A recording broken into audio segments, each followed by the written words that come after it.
बिस्मिल्लाहिर्रहमानिर्रहीम। अस्सलाम वालेकुम। उशबाज़ होम ऑफ टेस्ट में आपका वेलकम है। फ़िश की बहुत ही अलग रेसिपी एक डिफरेंट टेस्ट के साथ आपके साथ शेयर करने लगी हूँ। आप इसको घर में इजीली विदाउट अवन बेक कर सकते हैं और बहुत ही मज़े का टेस्ट आता है इसका। तो चलें फ़िश की ये मज़ेदार सी रेसिपी बनाना स्टार्ट करते हैं। अगर आप चैनल पे नए हैं तो प्लीज़ चैनल को सब्सक्राइब कर लें।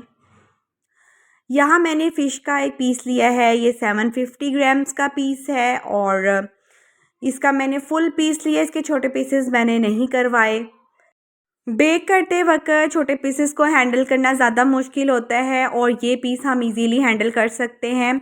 दूसरा ये कि फ़िश का कुकिंग टाइम बहुत कम होता है, बहुत जल्दी सॉफ्ट हो जाती है, तो इसके लिए मैंने इसकी स्किन भी रिमूव नहीं करवाई और वो इसको सपोर्ट देगी। फ़िश की स्मेल किस तरह से दूर करनी है, इसको वॉश किस तरह से करना है, वो लास्ट वीडियो में मैं आपके साथ शेयर कर चुकी हूँ। डिस्क्रिप्शन में मैं लिंक शेयर कर दूँगी, आप वीडियो चेक कर लीजिएगा। अब हम इस फ़िश के ऊपर कट्स लगाएंगे और इसके ऊपर हाफ़ टी स्पून नमक, हाफ़ टी स्पून अजवाइन और हाफ़ टी स्पून हल्दी पाउडर का लगा के तकरीबन 20 मिनट के लिए रखने के बाद मैं इसको वॉश कर लूँगी। फ़िश को मसाला लगा के धोने के बाद मैंने इसको 5-10 मिनट तक अच्छी तरह से निचोड़ने के लिए रख दिया था और पानी काफ़ी हद तक इसमें से निकल गया है। अब जो पानी आपको नज़र आ रहा हो, आपने टिश्यू की मदद से या किसी कपड़े की मदद से इसको खुश्क कर लेना है। अब हम इसको मसाला लगाएंगे, इसको मैरिनेट करेंगे और मसाला रेडी करने के लिए मुझे जिन चीज़ों की ज़रूरत है उनमें शामिल हैं 1 टीस्पून कुटी हुई लाल मिर्च ली है मैंने, 1 टीस्पून ज़ीरा लिया है और 1 टीस्पून खुश्क धनिया लिया है। अब ज़ीरा और खुश्क धनिया को मैं दरदरा सा पीस लूँगी और इसको पीसने के बाद साथ इसमें ऐड करेंगे 1 टेबलस्पून सिरका का। साथ ही मैं इसमें ऐड करूँगी 2 टेबलस्पून दही के, 1 टेबलस्पून लहसुन अदरक का पेस्ट, हाफ़ टी स्पून हल्दी पाउडर का यूज़ करूँगी और हाफ़ टी स्पून ही मैं इसमें नमक ऐड कर रही हूँ, क्योंकि नमक हमने पहले भी इसमें यूज़ किया था। आप अपने टेस्ट के हिसाब से नमक कम ज़्यादा कर सकते हैं।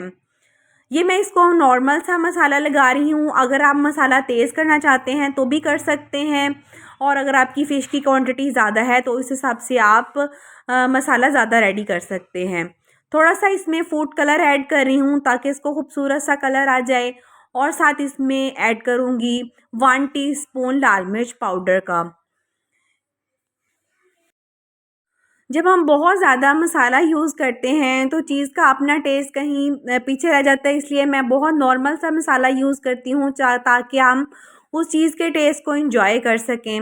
मसाला अपना टेस्ट देगा लेकिन इसमें फ़िश का टेस्ट बहुत ही मज़े का लगेगा। आप इस रेसिपी को ज़रूर ट्राई कीजिएगा और इस तरीके से मसाला लगा के देखिएगा। अब ये देखें मसाला हमारा बिल्कुल रेडी हो चुका है, अच्छी तरह मैंने इसको मिक्स कर लिया है। अब हम इसको फ़िश के ऊपर अप्लाई कर देंगे। कट्स में हमने मसाला भर देना है, सारी फ़िश को हमने मसाले से कवर कर देना है। हाथ की मदद से अच्छी तरह से फैला दें और फिर इसको मैरिनेट करेंगे हम तकरीबन 5 से 6 घंटे के लिए, और अगर आप इसको ओवरनाइट रखते हैं तो ये ज़्यादा बेस्ट रहेगा और बहुत मज़े की फ़िश बनेगी। ओवरनाइट रखने के बाद मैंने फ़िश को फ्रिज से निकाल लिया है। अब मैं इसको फॉइल में कवर करूँगी और फिर हम इसको पतीले में बेक करेंगे।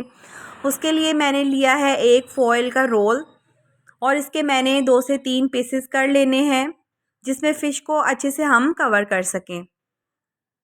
इसको हम चारों साइडों से बिल्कुल इस तरह से कवर करेंगे कि इसकी स्टीम बाहर ना निकले और इसका जो पानी निकलेगा अपना वो भी अंदर ही रहे, बाहर ना निकले और उसी के अंदर ही ये पक जाएगी।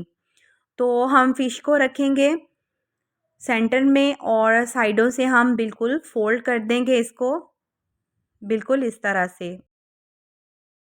अब 10 से 15 मिनट पहले ही हाई फ्लेम पे मैंने पतीले को रख देना है और जब अच्छी तरह से पतीला गर्म हो जाए तो फिर एहतियात से मैं फ़िश इसके अंदर रख दूँगी स्टैंड के ऊपर।